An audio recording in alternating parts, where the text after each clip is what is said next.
আজকের ভিডিওতে আমরা এক্সপ্লেন করতে চলেছি পিকি ব্লাইন্ডার্স সিজন 6 এপিসোড 2। আপনারা যারা এখনো আগের সিজনগুলো দেখেননি তারা ডেসক্রিপশন বক্সে দেওয়া লিঙ্ক থেকে দেখে নিন। এপিসোডের শুরুতেই দেখা যায় টমি ফিরে এসেছে এবং তার ফ্যামিলিকে দেখে সে খুবই খুশি হয়, কিন্তু টমি ঘরে প্রবেশের আগেই তার মেয়ে রুবিকে নিয়ে হসপিটালে যায়। এখানে দেখা যায় টমির শারীরিক অবস্থাও খুব একটা ভালো ছিল না। এমন সময় লিজি টমির কাছে আসে এবং জানায় রুবি এখন ভালো আছে। টমি কথা শুনে কিছুটা স্বস্তি পায়, কিন্তু টমির চোখ দেখে লিজি বুঝতে পারে টমি অনেকদিন ধরেই ঘুমাচ্ছে না। লিজি টমির কাছে জানতে চায়, তুমি লাস্ট কবে ঘুমিয়েছ? টমি জানায়, আমি খুব একটা ঘুমাইনি, তবে ঠিক আছি। লিজি তাকে বলে, তারপরও তোমার বিশ্রামের দরকার। টমি বলে, হ্যাঁ, আর মাত্র একটাই কাজ বাকি আছে, এরপর আমরা এখান থেকে খুব দূরে কোথাও চলে যাব আর সুখে শান্তিতে বসবাস করব। এই কথা শুনে লিজের মাথা গরম হয়ে যায়। লিজি মনে করে এবারে আর কোনো কিছুই বাকি থাকবে না, সব শেষ হয়ে যাবে। কিন্তু টমি এবারও তার সামর্থ্যের বাইরে যেয়ে অনেক বড় কিছু একটা করার প্ল্যান করতে থাকে। এরপরেই আমরা রাতের সিন দেখতে পাই। এখানে লিজি কিছু একটা শব্দ শুনে ঘুম থেকে জেগে ওঠে আর শব্দটার উৎস খুঁজতে থাকে। সে দেখতে পায় টমি মাটিতে পড়ে ছটফট করছে। টমি হ্যালুসিনেট করতে থাকে কেউ একজন তাকে খুন করতে চাইছে। এখানে টমিকে দেখে মনে হয় তার যেন মৃগীরোগ হয়েছে। কিছুক্ষণের চেষ্টায় টমি স্বাভাবিক হয়ে যায়। লিজি টমিকে এবার বিশ্রাম নিতে বলে, কেননা লাস্ট কিছুদিন ধরে টমি শুধু কাজই করে যাচ্ছে। টমি লিজিকে বলে এটাই শেষ কাজ, এরপর পুরোটা জীবন শুধু রেস্ট আর রেস্ট। এই কথা শুনে লিজির মাথা আবারও গরম হয়ে যায়। পরের সিনে আমরা টমিকে ভাষণ দিতে দেখি। এখানে আমরা আবারও দেখতে পাই টমি আসলেই একজন বাকপটু নেতা। তার ভাষণ শুনে উপস্থিত সবাই অনেক এক্সাইটেড হয়ে যায়। এবারে আমরা দেখতে পাই আইআর এর ক্যাপ্টেন টমির সাথে মিটিং করতে আসে। টমি ক্যাপ্টেনকে তার সাথে কাজ করার প্রস্তাব দেয়। সে বলে, তুমি আমার সাথে হুইস্কি বিজনেস শুরু করতে পারো। একসাথে কাজ করবে মানে হচ্ছে টমি মূলত তার কাছে সাহায্য যাচ্ছে।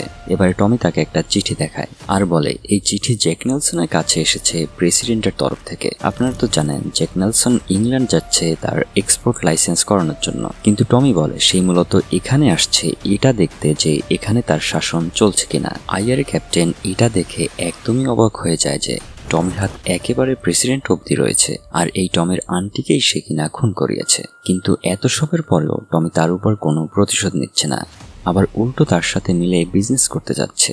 এমন সময় টমির বোন অ্যাডা সেখানে আসে আর এটা দেখে সে অনেক রাগ করে যে এই ক্যাপ্টেন তার আন্টিকে খুন করেছে, তারপরেও তার সাথে মিলে টমি বিজনেস করতে যাচ্ছে। এমন সময় ক্যাপ্টেন বলে, টমি আমাকে এত কঠিন প্রশ্নের মুখে ফেলে দিয়েছে যে আমি ইয়েস বলবো নাকি নো বলবো সেটাই বুঝতে পারছি না। অ্যাডা বলে, টমি সবসময় এমন করেই কথা বলে। এবার ক্যাপ্টেন বলে, আমি আমার পক্ষ থেকে ইয়েস জানিয়ে দিচ্ছি। অ্যাডা এবারে তাকে খোঁচা দিয়ে বলে, হ্যাঁ, সবকিছুর উত্তর ইয়েসই হয়ে থাকে। অ্যাডা এবার টমিকে নিয়ে বাইরে যায় আর বলে, আমি আসলে এটাই বুঝতে পারছি না তুমি এই লোকের সাথে কেন বিজনেস করতে যাচ্ছ। তুমি কি এটাও ভুলে গেছো যে এই মহিলাই আন্টি পলিকে খুন করিয়েছে? উত্তরে টমি বলে, আমি যা কিছুই করছি না কেন খুবই ভেবেচিন্তে কাজ করছি, আর এই কাজ করার পরে আমাদের আর কোনো কিছুই করার দরকার হবে না। এরপর আমরা আমাদের বাকি জীবনটা একদম সুখ শান্তিতে থাকতে পারবো। টমি বলে, এই কাজে আমার তোমার সাহায্য খুব দরকার। টমি চায় অ্যাডাও তার সাথে কাজ করে, কিন্তু অ্যাডা বলে, আমার পক্ষ থেকে নো, আমি এবারে তোমার সাথে নেই, কেননা আমার বাচ্চা আছে।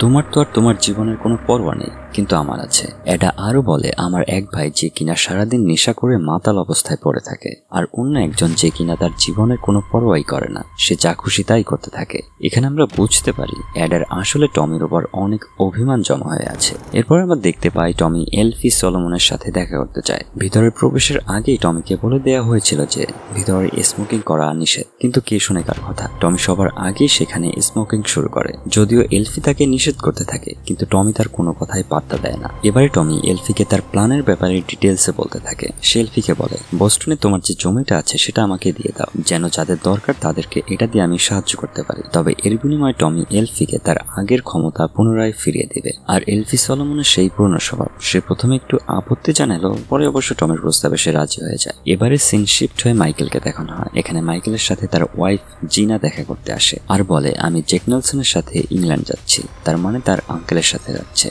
মাইকেল বলে, টমি আমাকে আগেই এই কথা জানিয়ে দিয়েছে, কিন্তু মনে রেখো টমিকে শুধুমাত্র আমিই মারব। জিনা তাকে ইন্সপায়ার করে বলে, অবশ্যই টমি তোমার হাতেই শেষ হবে, খুব শীঘ্রই আমি তোমাকে জেল থেকে বের করে নিচ্ছি, তারপর তুমি তোমার প্রতিশোধ নিবে। এবারে আমরা দেখতে পাই মোস্টলি বিশাল এক পার্টির আয়োজন করেছে। সেখানে অনেক পাওয়ারফুল লোকেরা এসেছে, যাদের মধ্যে টমি শেলবিও থাকে। সে তার ওয়াইফ লিজিকে সাথে নিয়ে এখানে আসে, কিন্তু টমি সেখানে আসা মাত্রই লোকেরা ঝামেলা শুরু করে দেয়। মোস্টলি হচ্ছে ফ্যাসিস্ট আর টমি হচ্ছে সোশ্যালিস্ট, আর টমি যেহেতু যেহেতু সোশ্যালিস্ট তাই তারা টমির সাথে ঝামেলা করছিল। এমন সময় সেখানে কিছু সাংবাদিক আসে আর টমির কাছে জানতে চায় তুমি এখানে কি করছো। সেখানে থাকা লোকেরা সাংবাদিকদের বের করে দিচ্ছিল। তখন টমি তাদেরকে থামিয়ে বলে দাঁড়াও, আমাকে তাদের প্রশ্নের উত্তর দিতে দাও। টমি উত্তরে বলে মোজলি আমার খুব ভালো বন্ধু, আমরা আগে একসাথে অনেক কাজ করেছি আর এটাই হচ্ছে কারণ আমার এখানে উপস্থিত থাকার। এমন সময় আর্থার সেখানে চলে আসে। বরাবরের মতোই সে মাতাল অবস্থায় থাকে, এই কারণে পুলিশ তাকে বাধা দিচ্ছিল। আর্থার তাদেরকে বলে আমি হচ্ছি আর্থার শেলবি এবং আমি অবশ্যই ভেতরে যাব। এসব কারণে লিজি খুবই আনকমফোর্টেবল ফিল করছিল, তাই টমি আর্থারকে ভিতরে নিয়ে যায় আর জনি ডগকে বলে তুমি তোমার শার্টটা খুলে আর্থারকে দাও। টমি আর্থারকে শার্টটা পরিয়ে দেয় আর বলে আর্থার তোমাকে আমার খুবই প্রয়োজন, আমাদের একসাথে কাজ করতে হবে, কিন্তু তুমি যদি এভাবেই চলতে থাকো তাহলে অবশ্যই আমরা একসাথে কাজ করতে পারবো না। আর্থার এবার বলে আমি অবশ্যই তোমার সাথে আছি, কিন্তু সে এত বেশি মাতাল ছিল যে এসব কথা সে যে পরে মনে রাখবে না এটাই স্বাভাবিক। টমি এবারে আর্থারকে বলে আমি তোমার ওয়াইফ লিন্ডার সাথে যোগাযোগ করেছি আর আমি জানি সে এখন কোথায় আছে। আমি লিন্ডাকে এখানে নিয়ে আসবো, কিন্তু তার আগে তোমাকে নেশা ছাড়তে হবে। আজ থেকে নেক্সট 12 দিন তুমি কোনো নেশা করতে পারবে না, আর তাহলে আমি লিন্ডাকে এখানে নিয়ে আসবো। একথা শুনে আর্থার টমিকে প্রমিস করে সে 12 দিন পর্যন্ত কোনো নেশাই করবে না। এবারে দেখা যায় কিছু নার্সিস্ট আর সোশ্যালিস্ট ফাইট করছে। এই দেখে আর্থারও তাদের সাথে জয়েন করে। একজন এসে আর্থারকে অ্যাটাক করে, তখন টমিও তাদের সাথে ফাইটে জয়েন করে। তো তারা দুই ভাই মিলে তাদের সবাইকে শায়েস্তা করে দেয়। এবারে লিজি এখানে আসে আর বলে চলো আমাদের এখন ঘরে যাওয়া উচিত। টমি বলে এখন পর্যন্ত আমরা তো মিটিংই করিনি, আমরা তো এখানে এসেছি মোজলির সাথে মিটিং করতে, আর মিটিং না করে আমরা এখান থেকে যাচ্ছি না। তো পরের সিনে আমরা মোজলিকে দেখতে পাই যে কিনা তার গার্লফ্রেন্ড ডায়নার সাথে আছে। এখানে ডায়নার নজর পড়ে যায় টমি শেলবির উপর। যদিও তার বিয়ে মোজলির সাথে হচ্ছে, তারপরেও সে অলমোস্ট টমির সাথে ফ্লার্টিং শুরু করে দেয়। ডায়না এখানে লিজিকে অপমান করার ট্রাই করে। লিজিও কম যায় না, সে জবাবে বলে তুমি কিন্তু মোজলির একমাত্র গার্লফ্রেন্ড নাও। যাক, এবারে তাদের মিটিং শুরু হয়ে যায়। সেখানে মোট 4 জন ছিল, Tommy, Mosley, Lizzie and Diana. Tommy মোজলিকে জ্যাক নেলসনের একটা চিঠি দেখায় যেটা প্রেসিডেন্ট তাকে দিয়েছিল। টমি মনে করে তার প্রেসিডেন্টের সাথে দেখা করা উচিত। এইসব কথার মধ্যে ডায়না লিজিকে খোঁচা দিয়ে বলে তুমি কি একটিও বুঝতে পারছো এখানে কি নিয়ে আলোচনা হচ্ছে। এই কথা শুনে লিজি অনেক রাগ করে আর বলে আমি কিছুই বুঝতে পারছি না যে এখানে কি নিয়ে কথা হচ্ছে, কিন্তু তুমি যদি তোমার ফিউচার হাজবেন্ডের পেড পারফরমেন্স সম্পর্কে জানতে চাও সেটার উত্তর আমার কাছে আছে। আর এই কথা বলে লিজি সেখান থেকে চলে যায়। এই কথা শুনে ডায়নার মুখ একদম ফ্যাকাশে হয়ে যায়। অবশেষে মোজলি আর ডায়না টমির সাথে মিলে জ্যাক নেলসনের সাথে ডিল করতে রাজি হয়ে যায়। পরের সিনে আমরা জ্যাক নেলসনকে দেখতে পাই। টমি এখানে তার সাথে দেখা করতে আসে। হ্যাঁ, জিনা অবশেষে মিটিংটা ফিক্স করেছে। সে টমিকে বলে আমি তোমার ব্যাপারে অনেক শুনেছি। সে টমির কাছে জানতে চায় তুমি তোমার লাইফে সর্বপ্রথম কাকে খুন করেছো। টমি জবাবে জানায় প্রায় 4 বছর আগে টমি নামে একজন ছিল যে অনেক হুইস্কি পান করত এবং আমি তাকে খুন করেছি। টমির এই জবাব শুনে জ্যাক নেলসন টমির উপর কিছুটা হলেও ইমপ্রেসড হয়ে যায়। এখানে বলে রাখা ভালো যে জ্যাক নেলসন ফ্যাসিজম সাপোর্ট করে আর টমি একজন সোশ্যালিস্ট। যেহেতু তাদের দুজনের আইডিওলজি একদমই আলাদা তাই তাদের এক হবার খুব একটা কারণ থাকে না, কিন্তু টমি তাকে বলে এই দুই গ্রুপেই আমার দারুণ কানেকশন আছে আর এই কারণে আমি অবশ্যই তোমার কাছে আসব। তারপরেও একটা সন্দেহ থেকে যায়, টমি তার দেশে আফিমের ব্যবসা করতে চায়। নেলসন এবার টমিকে বলে তুমি কি চাও আমার দেশের মানুষ আফিমের নেশা করে মারা যাক। জবাবে টমি বলে তুমি তো হুইস্কির ব্যবসা করো, আর যদি তুলনা করি তাহলে আফিমের চেয়ে হুইস্কি খেয়েই বেশি মানুষ মারা যাচ্ছে। টমির এই কথা শুনে জ্যাক নেলসন তার সাথে ডিল করতে রাজি হয়ে যায়। পরের সিনে আমরা লিজিকে দেখতে পাই যে তার মেয়ে রুবির আঁকা অদ্ভুত ছবি দেখতে পায়। সে দেখে রুবি চিমনির পাশে বসে কিছু একটা শব্দ শুনছে। রুবি তাকে বলে মা, এখান থেকে গ্রিনম্যানের শব্দ আসছে, তুমি কি এটা শুনতে পাচ্ছ।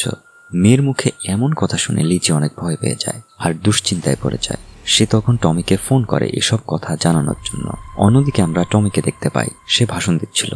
টমির ভাষণ শুনে সবাই তার ফ্যান হয়ে যায়। এরপরে টমি তার অফিসে যায় আর সেখানে কেউ একজন টমির উপর হামলা করে বসে। তো টমি অনেক কষ্টে বেঁচে যায়। এবারে সে লিজির ফোন পায়।